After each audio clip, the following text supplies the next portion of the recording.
Goldie Hawn has been America's sunshine for more than half a century. Hollywood's golden girl. Always laughing, always radiant, always radiating light on the screen like nobody else. Since she broke into public view in the late 1960s with her irrepressible giggle and mischievous spark, Goldie was a movie star, but more than that, she was a cultural force. Everyone loved her not only because of her ability, but because she exuded this warmth that left people thinking she was theirs. She was the lady who could have you laughing when your heart was aching, the actress who could enter a room and make it lighter by her presence. To most, she was untouchable, representative of joy, strength, and the sort of Hollywood magic that seemed impossible to recreate. But even the brightest stars cast shadows, and Goldie's shadows had names. Because for all her sweetness, she had stored, deep within, a secret list of actors who crossed her, disrespected her, or humiliated her behind closed doors. They were men who misinterpreted her niceness for weakness, men who believed that her golden aura could be assumed, men who quickly discovered that under the laughter and the light there was steel. For years she bore that list in secret. But now, at 79, the censorship was no longer there, and the truth began to leak out in whispers and frank self-reflection. She never actually said the names, she didn't have to. The tension, the silence, the decisions she made about with whom she wouldn't ever work again, they spoke louder than any words. And in one notorious instance, the repercussions came close to killing an entire movie. The first name on that list was a comedy icon, a man whose face and aesthetic had set the tone for an entire age of American comedy. His name was Chevy Chase. At the surface, their coupling was comedic gold. When Foul Play opened in 1978, fans adored the silly chemistry between Goldie Hawn and Chevy Chase. Their breezy repartee, their unlikely couple, the twinkle of humor flying between them. It seemed easy, as if the two had been predestined to share the screen. What the world didn't see, though, was the chaos offstage. Behind the scenes, Chevy's behavior was far from charming, says crew members. He was volatile, temperamental, and consistently undermined director Colin Higgins. He would improvise huge chunks of dialogue out of nowhere, reject takes when he didn't like them, and blow entire scenes apart out of sheer amusement. His ego, notorious even when he was on Saturday Night Live, inflated the minute the cameras quit rolling. He growled at crew members for breaking his rhythm, pouted when Goldie elicited a laugh, and demanded the final say in almost every artistic choice. What appeared carefree on screen was, in fact, a slow-motion train wreck. Goldie, the consummate pro, attempted to keep it all together. She made jokes, boosted the spirits of fatigued crew members, and calmed his tantrums with her signature charm. But the veneer started to crack. One stylist remembered hearing Goldie whisper, "He's not funny when the cameras stop rolling. He's just cruel." And she wasn't exaggerating. Cast and crew recalled Chevy going into tirades on how he was carrying the film, mocking Goldie's lines, and even refusing to film a scene until it was rewritten to include something he felt was something actually funny. He wasn't ad-libbing to elevate the story. He was undermining it to benefit himself. The tension boiled over, and by the last few weeks of shooting, the two leads were barely on speaking terms, unless it was absolutely unavoidable. Chevy's snobbish egotism was the stuff of legend at this point, but on Foul Play, it was insufferable. He ridiculed Goldie's flirt character, challenged her comedic skills, and reportedly said to one of his producers, "She's lucky to be in my orbit." His disdain wasn't veiled, it oozed out of his sighs, his eye rolls, his habitual belittling. Goldie never responded publicly, but off-camera, she confided in friends that she'd never felt more disrespected by a colleague. She started insisting on separate rehearsals just to stay away from him. Cast members said the mood was brittle, joyless, draining. By the time production ended, everyone just wanted to make it to the wrap party without having a meltdown. Chevy, on the other hand, either seemed unaware or better content. Even with the success of the movie at the box office, Goldie was finished. When studios had begged her to do a sequel or another pairing, she refused outright. Not interested was the sole message her agent ever conveyed.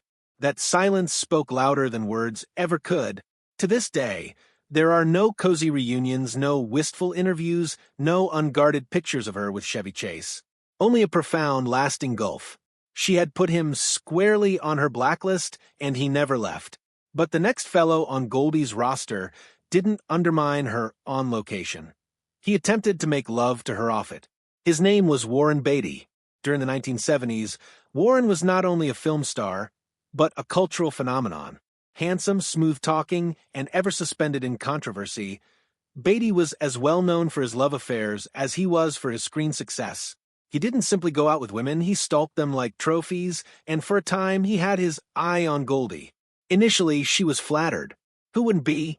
Beatty was powerful, and in Hollywood, power had the potential to open doors. He asked her to lunches, dinners, parties, always with praises that were a bit too rehearsed, a bit too made up, and hands that lingered just a tad too long. Goldie was gracious, but unimpressed.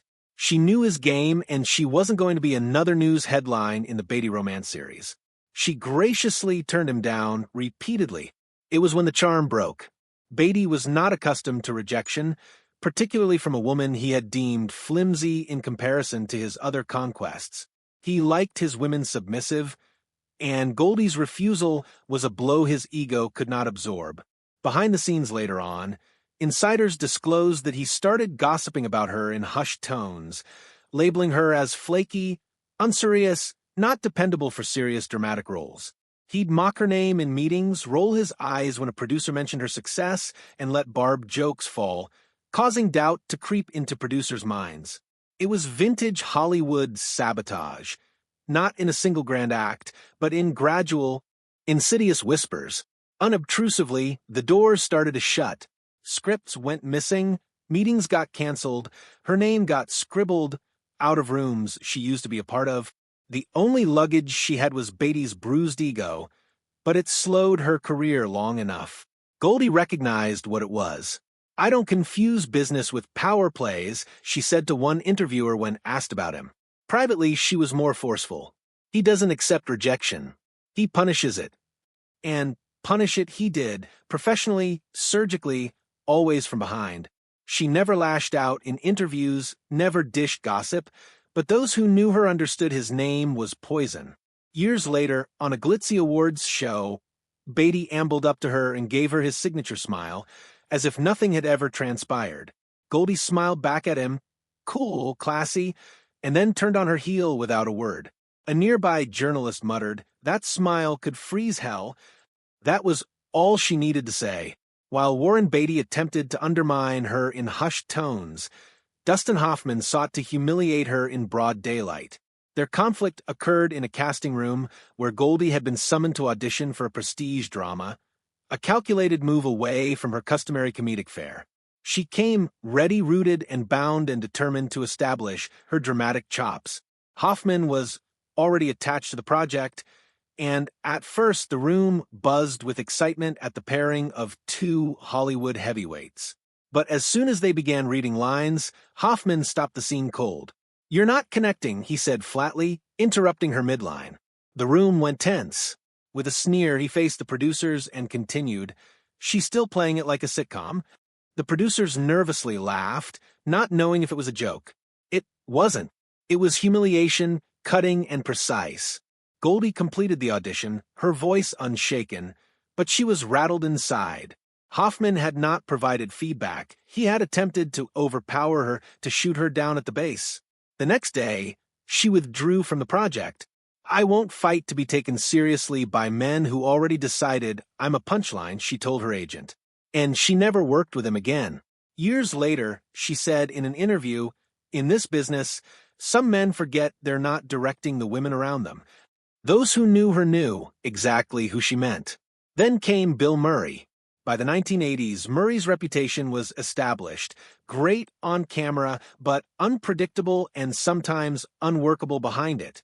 When he strolled in an hour late to the first table read of a scheduled comedy with Goldie, he did not bring an apology, only a snide comment and a coffee cup slapped negligently down on his script. As reading started, Murray hijacked the dialogue, making fun of the lines, rolling his eyes, redefining jokes on the spot. The writers sat in frozen silence. Then, in the middle of a line, he turned to Goldie and grinned. "Why don't you try behaving as if you've done drama before?" There was laughter from the sort of men who confused cruelty for comedy. Goldie did not laugh. She closed her script and quietly walked out during the break. The next day, she pulled out of the project. She was done. "He thinks unpredictability is genius. I think it's exhausting," she confided to a friend. After that, she turned down entire categories of roles. No more buddy comedies with difficult men. No more playing second fiddle to toxic egos.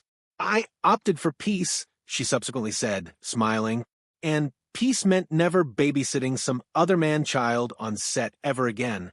But bitterness was not only from co-stars. At a Malibu charity gala, Goldie was publicly sent packing by Sean Penn. She had been asked to talk about mental illness, something dear to her. She had composed a sensitive, exposed speech, one born of goodness. But while she was speaking, Penn rolled his eyes, growled under his breath, and laughed raucously at the end of her words. She should just giggle, he sneered, loudly enough for multiple tables to overhear. Goldie smiled it off, but on the drive home, she wept. Not because she hurt, but because she was frustrated. "My entire career," she explained to a friend, "and I'm still reduced to giggles by men who don't know what the hell I stand for." That evening on, she drew a line. No Penn interviews, no appearances together, no air kisses, please. "Not my energy," she said in public. Privately, she was more acerbic. You can be a believer in activism without treading on somebody else's mission. To her, Penn's cynicism was not passion. It was cruelty masquerading as conviction. And then there was Kirk Douglas, a Hollywood icon, a man whom she admired for his body of work, but one who embodied all the stifling about the old guard. At industry events, Douglas greeted her with exaggerated charm. Hand kisses, winks, comments about her beauty wrapped in velvet condescension. To outsiders, it looked like gallantry. To Goldie, it felt suffocating. "He talks to me like I'm still the blonde in a bikini scene," she once said privately, "and I've won an Oscar." He constantly interrupted her on panels, dismissed her insights, introduced her as the beautiful Miss Hawn, while men beside her were called visionaries. It wasn't a single insult, but 1,000 tiny cuts. 2x4 on the call sheet, she confided at one point, and still the decoration. One afternoon, after being cut off for the third time in 5 minutes, she simply rose from a round table and departed. "I've said what I have to say," she said to the room. She seldom mentioned Douglas afterward. "Some men don't deserve a second act in your memory," she once told him, and that was all. Hollywood underestimated Goldie Hawn throughout. Behind the laughter, behind the twinkle, behind the spontaneity, there lay iron. A will honed by decades of being questioned, downplayed, and ridiculed, all greeted with her brilliant smile. She recalled each joke that wasn't a joke, each eye roll masquerading as advice, each brush off before she even had the chance to speak. She bore it all, not in bitterness, but in determination. Goldie Hawn, the woman the world loved for her sunshine, did not create her legacy by ignoring that the shadows did exist, but by moving right on through them, with her smile intact, her spirit unbroken.